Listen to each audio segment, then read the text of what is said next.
I've been noticing something interesting lately. There's a growing curiosity about Albania. Not loud, not trending like Portugal or Spain, but steady. Almost like a signal that hasn't fully reached the mainstream yet. And that's exactly why it caught my attention. Because usually when a place is still under-discussed, it means one of two things.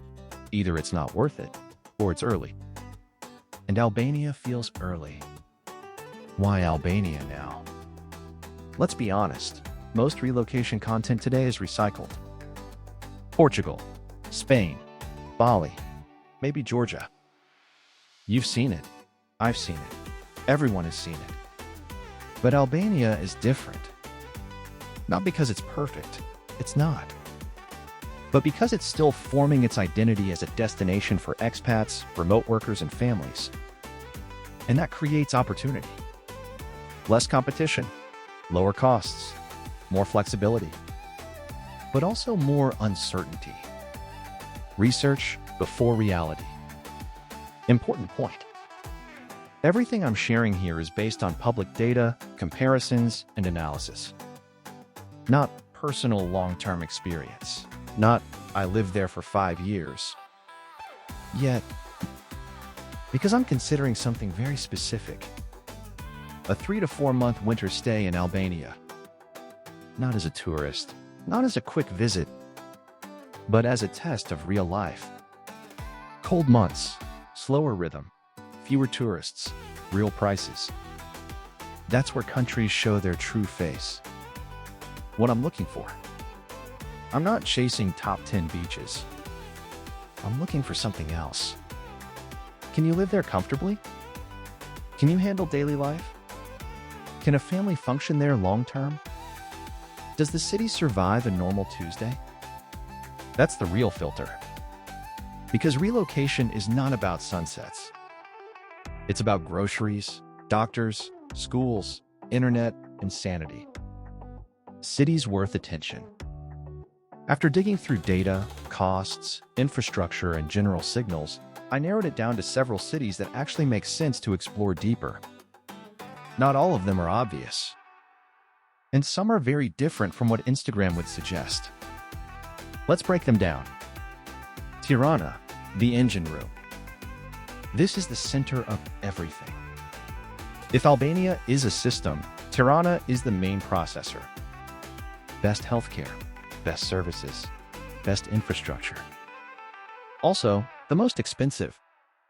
And by expensive, I mean relative to Albania, not Western Europe. But still, you feel it. For a single person, you're looking at roughly 1,000 to 1,300 euros per month for a comfortable life. For a family, that can go up to 1,000 to 4,000 euros depending on lifestyle. So the question becomes simple. Do you want stability and access to everything? Or do you want a lighter, slower life elsewhere? Durrës. Practical coastal life. Durrës is interesting.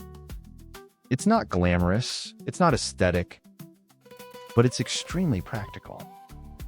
You get the sea, you get proximity to Tirana, and you get a more balanced cost structure. For a family, this might actually be one of the most rational choices in Albania. It's the kind of place where life works. Not impresses. Works. Vlorë, the lifestyle balance. Now we enter a different zone.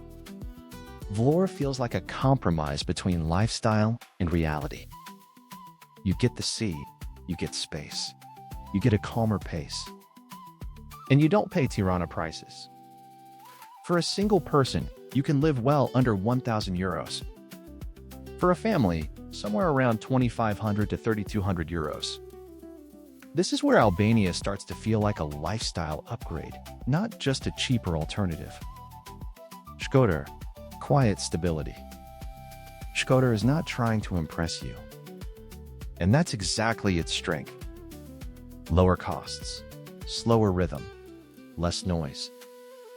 It's the kind of place where you might actually focus, work, think.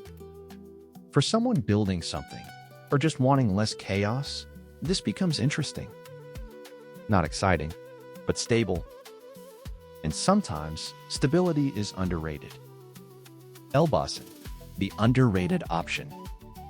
This one surprised me. Elbasan doesn't show up in travel content. No influencers, no hype. But from a purely practical perspective, it's strong. Lower rent, decent infrastructure, close enough to Tirana.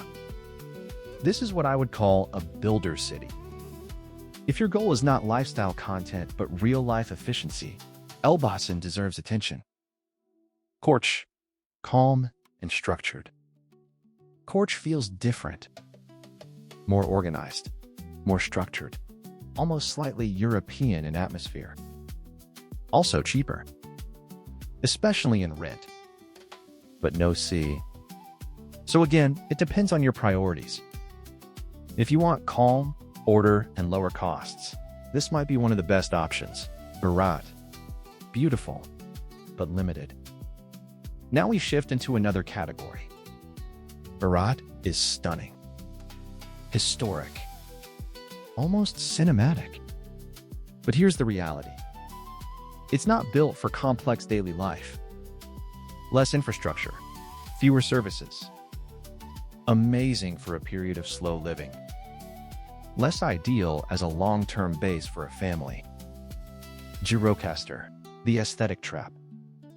Gjirokastër is similar. Beautiful, deep history, strong identity. But again, you need to ask the real question. Can you live here or just admire it? Because those are two very different things. Sarandë, the illusion city. Sarandë is what most people imagine Albania to be. Sea, sun, views. But also, seasonality, price spikes, infrastructure gaps. In summer, it looks like paradise. In winter, it becomes something else. Less energy, fewer people, different rhythm. So, for a short stay, great. For long-term family life, more complicated. Reality check. Costs. Let's summarize the numbers. Single person. Tirana around 1,000 to 1,300 euros. Smaller cities, 700 to 900 euros. Family of 4. Tirana, 3,000 to 4,000 euros. Durrës/Vlorë, 2,500 to 3,200 euros. Smaller cities, 2,200 to 2,900 euros. So yes, Albania is cheaper than Western Europe. But it's not ultra-cheap paradise. It's a trade-off. Lower costs, but also lower systems in some areas. The real question. This is where things get interesting. Because the question is not, is Albania cheap? The question is, what kind of life are you optimizing for? Speed or calm?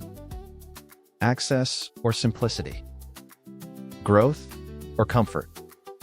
And that answer will define your city. My next step. For me, the plan is simple. Pick 3 to 4 cities. Spend winter there. Test real life. No filters, no illusions. Just daily routines. Because that's the only way to understand a place. Not through rankings. Through experience. Why this matters. I think Albania is at a very specific moment. Not fully discovered, not fully developed. And that creates a window. A few years from now, it might look very different. More expensive, more crowded, more structured. Right now, it's still flexible. And flexibility is rare. Final thought. Sometimes changing your life doesn't start with a big decision. It starts with a small experiment. A season. A city. A different rhythm. A place where mornings feel unfamiliar, but in a good way. If you've been thinking about it, maybe that thought is already trying to tell you something. If you also want to explore new countries, test different lifestyles, and build a life that feels more alive, subscribe to the channel. Until next time, arrivederci, amici. And tell me this, If you had to choose right now, would you go for the capital with everything, or the quieter city where life finally slows down?